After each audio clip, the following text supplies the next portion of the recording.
Hello and welcome to ABP Live. I have with me today Ambassador Pinak Ranjan Chakravarty. He was India's ambassador, High Commissioner to Bangladesh. And we've earlier seen his interview that ABP Live has done on the book that he has come up with.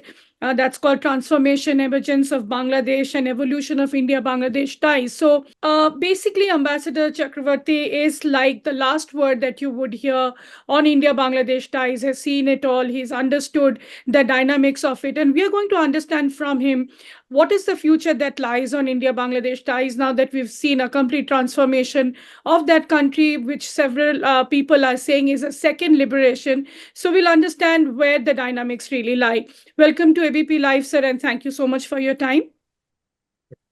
So to understand, you've seen, of course, the kind of transformation that has taken place since the 5th of August. We know that former Prime Minister Sheikh Hasina, she's still in India, in Delhi, on the outskirts of Delhi, in the Hindan Air Base. But we've also seen parallelly in Bangladesh, an interim government has taken shape. Professor Mohammad Yunus, Nobel laureate, he's now, is the leader of this new government. But then there had been this immense attacks that have happened on the minorities, Hindus, Buddhists, and Christians. So all in all, I mean, he's also tried to pacify that. He recently visited the Dhakeshwari temple.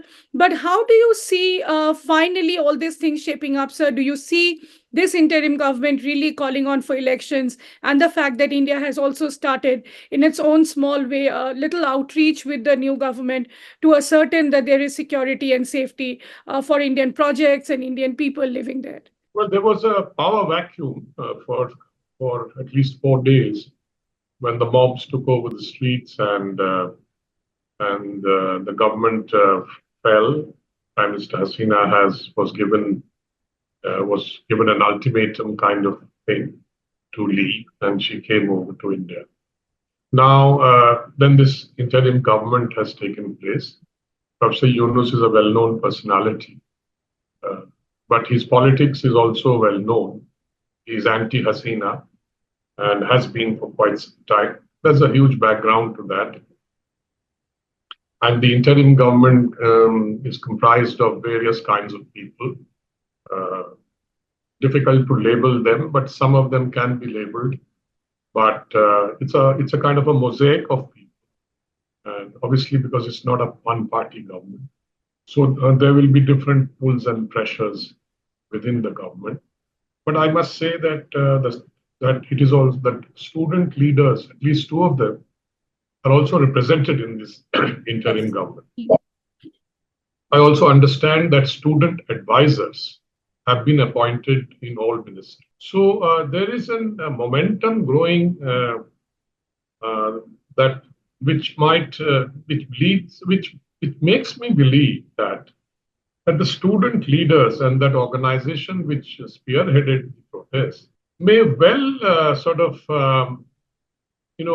transform, as I put the title of my book, into maybe a political party. And so we will have a new political party, which is formed by the students. This is what I think most people are anticipating. And because their attitude and their pronouncements seem to be against all parties. That is, the parties that they have seen already in government before, which means the Awami League, the BNP, and the Jamaat when it was in coalition with the BNP. So that's the kind of trend that I see. Now, as far as India is concerned, we have already made our statements. We've reached out. I think there was a meeting yesterday between our High Commissioner and the foreign advisor, who, of course, gave a rundown of what has happened, that it's a second liberation. I mean, there was a bit of rhetoric there, second liberation, and the students sort of have ushered in a new mood, etc., etc. Now, he also said that they look forward to good ties with India. But he also made a comment about the Indian media exaggerating the attacks on the Hindus. I can understand that he wants to play it down because that on that score, there has been an outrage in India, and there are international voices also being raised. Yes. So maybe that is the reason why he wants to play it down. And they have this tendency of somehow obfuscating that this has happened many times before. The Hindus, of course, this time, knowing well that the government of India has taken strong measures at the border and will not allow them to come in, have also organized, and they have come on the streets and have demonstrated against this violence. And this violence, I believe, is being committed by the lumpen elements and the Islamists, who always find Hindus a good target to attack during times of chaos, when there's no law and order. The police have disappeared from the streets. They have abandoned their police stations. Maybe they're now slowly coming back, I'm told. But that's the situation. The army is not interfering in that sense openly, but is staying in the background for whatever reasons, and they don't want to get into the street fights, etc., because they have decided that they will not open fire, which means that the deterrence that the army has is not there. So the mobs and the protesters will hardly be intimidated by the army. And they have welcomed the decision that the army will not fire. So there's a kind of a people's engagement with the army you see on the streets when there are certain patrols, etc., or stationed. So they are greeting the army people, and they are happy that they are there, and they know that they won't do anything and won't stop. Right.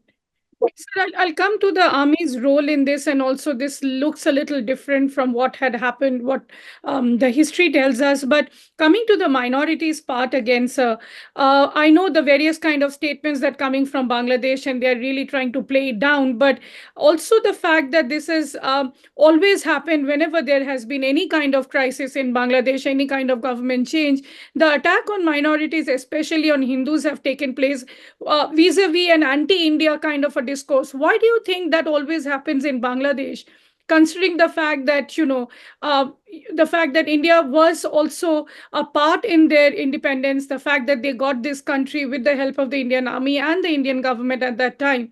Do you think that they now really want to rewrite that history, or how to understand that kind of a psychology? Well, that history cannot be changed.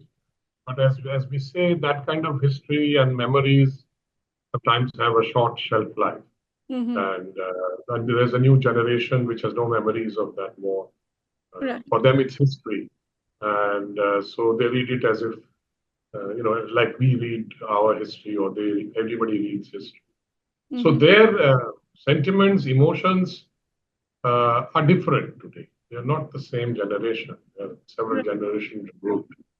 Though I must say, during the War Crimes Tribunal sort of thing, and the convictions, these same students came out on the streets to demand the death penalty for one of them who had been given a life sentence, one of the Jamaat leaders. As you know, the Jamaatis were collaborators of the Pakistan army, conducting genocide against the Bangladeshi people then in 1971. And I believe they remain very close even to the Americans. And I've seen it myself when I was in Dhaka during my diplomatic posting. So there is this various kinds of nexus that exists. So why are the Hindus attacked? Because they're a soft target, and many of these people feel, and it cuts across party lines, that if I can drive away this Hindu, I can grab his land, I can grab his property, and because if that's the way sort of things happen in a country where land is scarce, and people covet, property and land. So that is what attracts some of these people to drive away the Hindus. And some Hindus have told me personally, when they were in distress, that I said, why do they do it? You live together. Why does this happen? So they said, yes, they want to grab our property, and they tell us, why are you living here? This is an Islamic country. You should go away to your country. In other words, these people tell the Hindus that this is not your country. India is your country. That is the country of the Hindus. But the same people, this is the kind of attitude they have. Some of them, not everyone. And these are the ones who want to grab property.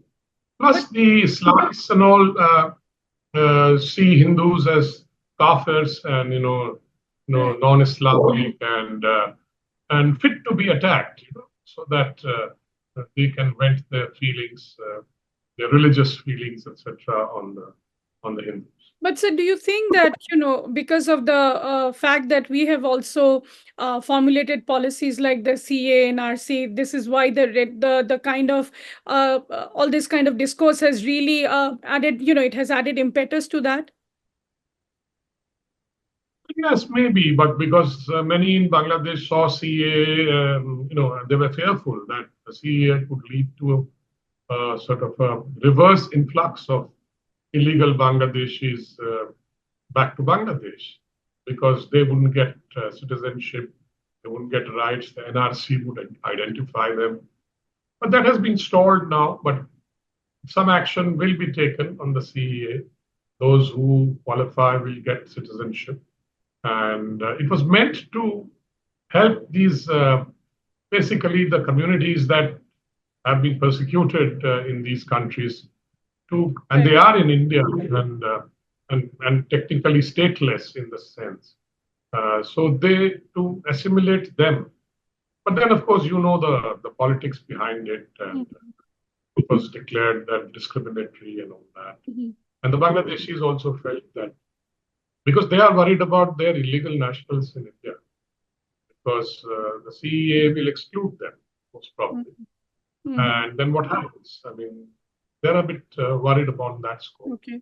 Because Bangladesh's general policy is to export as much people as possible because of its, it's a very highly densely populated country. Right. It's a poor country. So they want people to leave as much as possible. So some people go legally, but as far as India is concerned, the bulk of the Bangladeshis come in illegally. To work here, you can see them in almost every city, working in different professions. It's no secret. Well, so I'm sure that's a larger conversation on its own. But coming to what is happening right now, as you said, that this time probably the army has taken a kind of a backseat and let the non-political individuals to take the call. Why do you think that has happened when the army clearly saw this as an opportunity to kind of bring it under their control? Do you think it is because of the backlash from the students, or is it a kind of change in the new generation there? Well, it's a new generation army. The army also does not want to be blamed of a coup d'etat.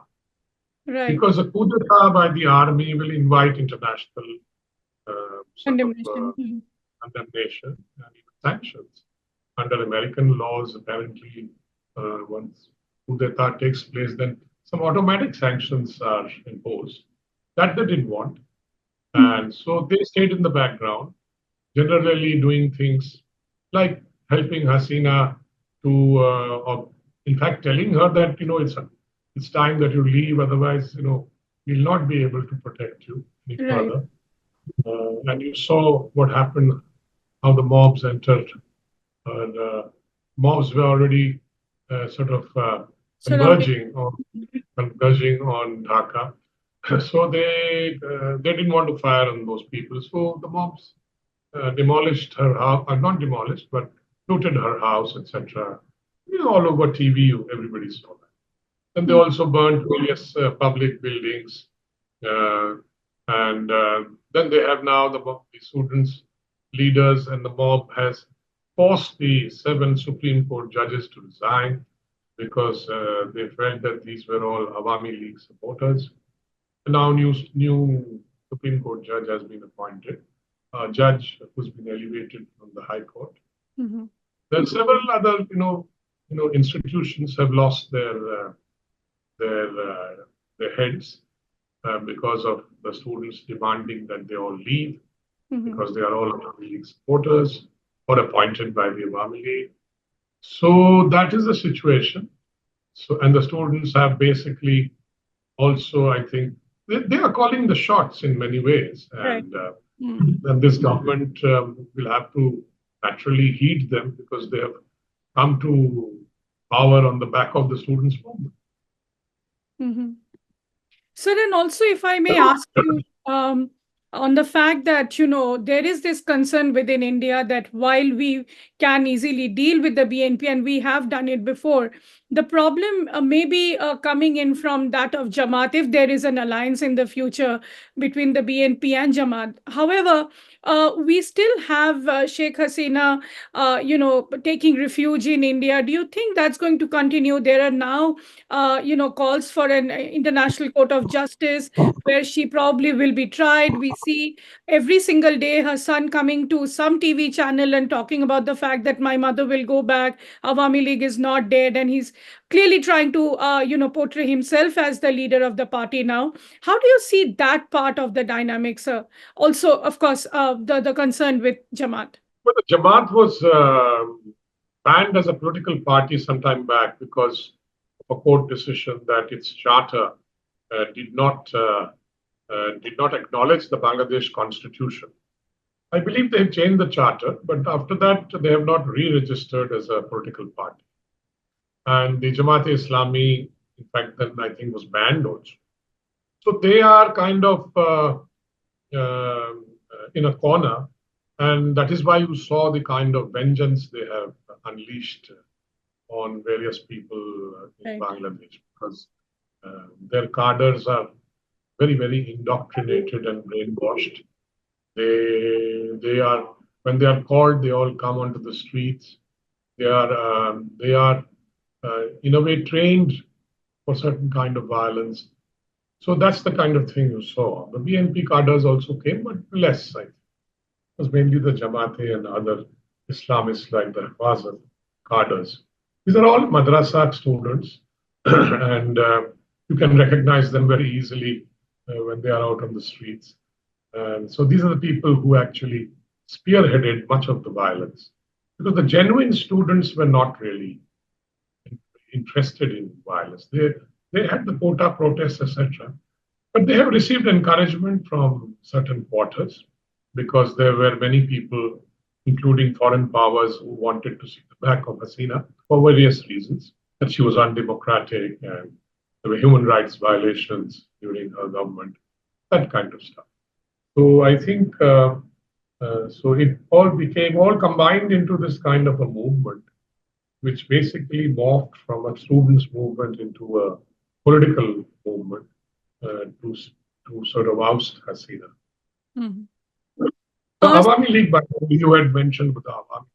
Yes. Awami League is the largest party in Bangladesh, and you cannot wish it away. It will be revived.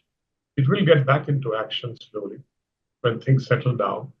But this is a season of vengeance in Bangladesh, so they will be under attack. Many Awami League ministers have been arrested, and I believe some of them have been taken away by the army, perhaps for their own safety, to put them in, to keep them in the cantonment, where these mobs and all will not dare to enter. So, and my last question to you will be, I do understand the situation, as you said, that this is probably the season of vengeance in Bangladesh. But now the most important question that is there in everyone's mind is what's next?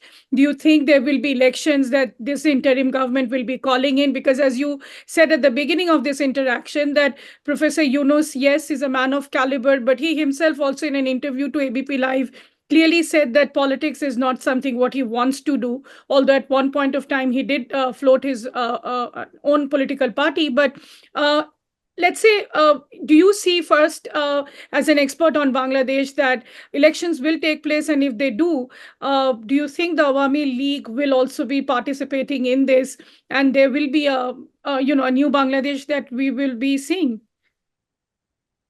Well, yes, Professor Yunus is not a politician, but he's a well-respected. But we also know that he is anti-Hasina. But some comments made by some of the advisors indicate that they are not going to ban the Awami League or anything like that. So they have said that Awami League is a party which is long history, and they should reorganize, and so when the elections happen, they can participate. This is, I think, said by the Home Minister, which is Brigadier Sheikh, who as a former election commissioner also, and I think and a freedom fighter. So I think that kind of statements are encouraging for the Awami League. And so, but you can't hold elections now because so many institutions. I think they are going to strip they are going to probably take out the election commissioners also, who are also seen as partial to the Awami League. Some new people will be appointed, and I think the students will have a say in that. So whether they are neutral or how they are, we don't know. And so I think we have to wait and watch. Initial contacts have been made, and Government of India has made it clear that they are willing to work with this new government. But the new government is also speaking in different voices. So we'll have to see how best we can go forward.